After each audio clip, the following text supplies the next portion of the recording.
Good morning সকলকে। শিল্পার লাইফস্টাইলের নতুন একটি ব্লগে সকলকে স্বাগত। ঘুম থেকে উঠেই এই কাজগুলো সেরে নিলাম। এই জামা কাপড় কিছু মেলার ছিল, পুজো করার ছিল। এইবার রেডি হয়ে গেলাম।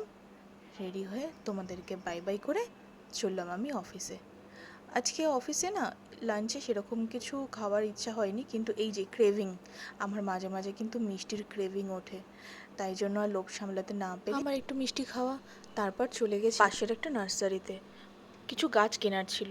মাঝে বলেছিলাম না আমি কিছু গাছ কিনবো, কিন্তু দুর্ভাগ্য, প্রায় 15 থেকে 20 মিনিট দাঁড়ানোর পরও গাছের দোকানের মালিক আসলো না।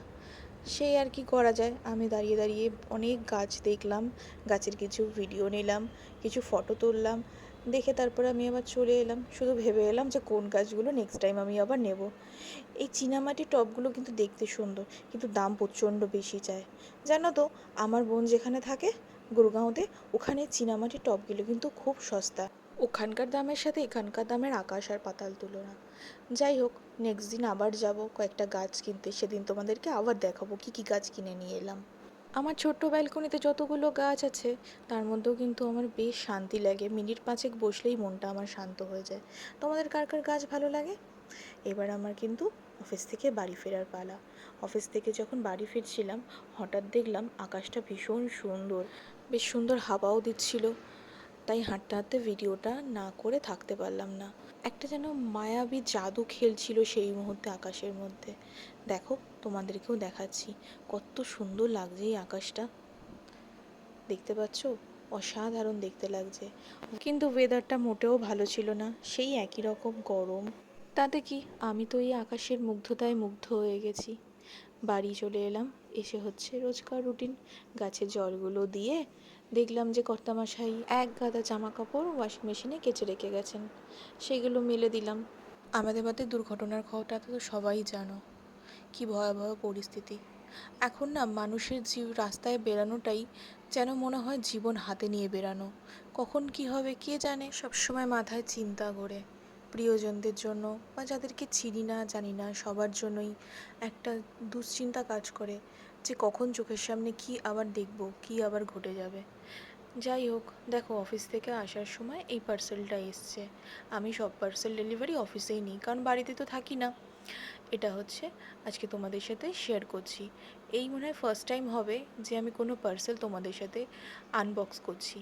চলো দেখি কি আছে পার্সেলটার মধ্যে। আশা করি এই জিনিসটা তোমরা সবাই চেনো, কিন্তু আমি না নতুন দেখেছিলাম, নতুন দেখে অর্ডার করলাম। আমার ঘরের জানলাগুলো সব কটা না ট্রান্সপারেন্ট, তো ভীষণ আলো রোখে, মানে ভোর 5টা হতে না হতেই পুরো ঘর হচ্ছে আলোতে ভর্তি হয়ে যায়। তাই দেখলাম যে এগুলো উইন্ডো স্টিকার বলে, একবার ইউজ করে দেখি কেমন হয়, তাই জন্য অর্ডার করেছিলাম। স্টিকারটা আর লাগানোর পর দেখো তো কেমন লাগছে, বেশ সুন্দর লাগছে। কিন্তু আমার মাথায় একটা অন্য চিন্তা করছে, এইগুলো টিকবে তো, উঠে যাবে না তো, সেটা নিয়ে আমার একটা ভয়। কিন্তু ওই যে আমি ঠিক বুঝতে পারিনি কতটা পরিমাণ স্টিকার লাগতে পারে। একটু কমই মনে হয় অর্ডার করে দিয়েছি, 2খানা রোল অর্ডার করেছি, তারপরও কমই হয়ে গেছে। ভাবছি আর একটা অর্ডার করতে হবে। কেমন লাগছে বলো তো? বেশ সুন্দর না?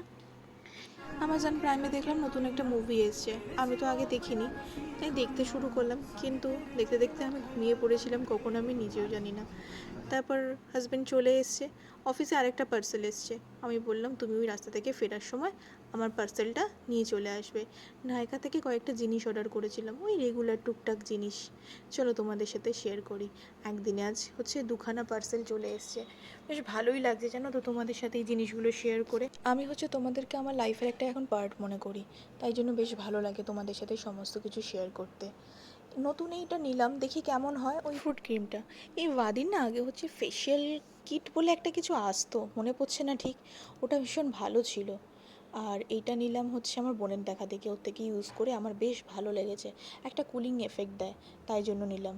আর সানস্ক্রিনটা শেষ হয়ে গেছে, এই সানস্ক্রিনটা আমি নতুন ইউজ করব, দেখি ইউজ করে কেমন লাগে। আর এটাও আমার জন্য একদম নতুন, দেখব ইউজ করে জানাবো তোমাদেরকে কেমন লাগে। আজকে আর রান্না করব না, কারণ আজকে শনিবার, আর কাল যেহেতু ছুটি রয়েছে সেই জন্য কর্তামশাই বললো ছেড়ে দাও, রান্না করতে হবে না, কিছু আনিয়ে নিই। চলে এসছে একদম গরম গরম পিৎজা। আমি না আজকে নতুন ট্রাই করবো এই মোজো পিৎজাটা, রিভিউটাও দেখলাম ভালো, আর আমার বোনও বলল বেশ ভালো, ও মনে হয় আগে ট্রাই করে নিয়েছে, তাই জন্য। তোমরা কি কেউ ট্রাই করেছো এই মোজো পিৎজা? আমাকে অবশ্যই কমেন্ট করে জানিও। গুড নাইট আজকের মতো। আমাকে সাবস্ক্রাইব করে পাশে থেকো, লাইক কমেন্ট শেয়ার করতে কিন্তু ভুলো না। কমেন্টের আমি আশায় থাকবো। তোমরা কমেন্ট করলে আমার খুব ভালো লাগবে, আর আমি প্রত্যেকের কমেন্টে রিপ্লাই করব।